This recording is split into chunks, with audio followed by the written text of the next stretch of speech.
Hello everyone, welcome to my blog. इव्हिनिंगचा timing आहे आणि आता आम्ही चाललेलो आहे भैयाला घेऊन शिरूरला, कारण की त्याचा बऱ्याच दिवसांपासून चाललेलं की अकॅडमी लावायची. तर सो मग शिरूरला एक रयतचं ग्राउंड आहे, तर तिकडे अकॅडमी आहे, कोच वगैरे येतात तिकडे. तर सो त्याला तिकडं नेत होतो. त्याचे मम्मी पप्पा दोघंही पुढं गेलेले आहेत आणि मग आम्हीही मागून चाललेलो. रोडमध्ये एवढं ट्रॅफिक होतं ना, ते तुम्ही बघतायच. आता भरपूर गाड्या होत्या रोडला. मग नंतर असं काहीच आपण ग्राउंडला पोहोचलो.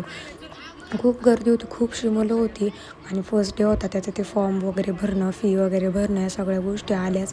त्याच्यासाठी मग आम्ही सगळेच गेलो होतो. नंतर त्याचं ते फॉर्म वगैरे भरून झाल्यानंतर मग ह्याची बॉलिंग वगैरे चाललेली. मग त्याचे मम्मी पप्पा थांबले होते तिकडेच. नंतर मग हे म्हणले चला आपण अत्तर वगैरे घेऊन येऊयात. तर त्यांना म्हटलं ठीक आहे चला.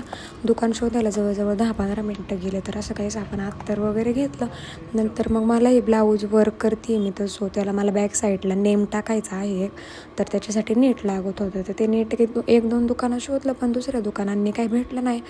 आणि मग हे सखी म्हणून एक दुकान होतं, तर सो तिकडं आले आणि तिकडं फायनली मला नेट भेटलं. नंतर मग ह्यांचे कॉल येत होते या म्हणून मग गेलो. तर मग हे म्हणले चला गार्डनमध्ये जाऊ. तर सो असं काहीसं बसलेलं गार्डनमध्ये. मलाही बोर होतं, तर म्हणलं बसून काय करणार आहे. तर त्यांना म्हटलं चला आपण इकडे खेळणी वगैरे आहेत तर तिकडं जाऊयात. तर असं काहीसं आपला टाईमपास चालला होता. हर्षलची माझी मस्ती चाललेली, परी पण आपली परीचं ऑलरेडी मला आधी व्हिडिओ घेता आला नाही, कारण की आमच्या दोघांची मस्ती चाललेली. नंतर मग परी तिचं काही ही मस्ती चालली होती तिची, आणि छोटी होती तरी पण म्हणजे चाललेलं तिचं आपलं, काहीतरी घाबरत नाही काय नाही कशाला. आणि मग तिच्यासोबत मी मस्ती केली. हर्षल आपलं पलीकडं काय त्यांचं काय चाललेलं, त्यांची मस्ती चाललेली. घसरगुंडीवरती येताना मग थोडीशी घाबरली ती. नंतर मग पुन्हा म्हणजे झोक्यावरती बसायचं आहे. तर मग नंतर असं काहीसं तुला झोक्यावरती वगैरे बसवलं आणि तिची मस्ती चाललेली.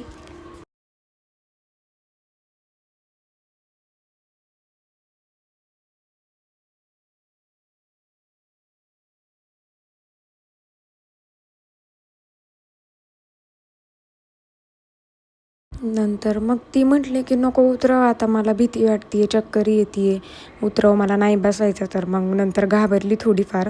मग उतरवलं तिला नंतर आणि मग चाललेलं तिचं. आता काही लहान मुलं म्हणल्यावरती गार्डनमधून काही लवकर ती बाहेर येत नाहीत, पण तरी आमचं चाललेलं जाऊयात लवकर अंधार वगैरे पडेल. तर सो असा काहीसा आपला दिवस होता आणि फायनली बाह्याची अकॅडमी लावली.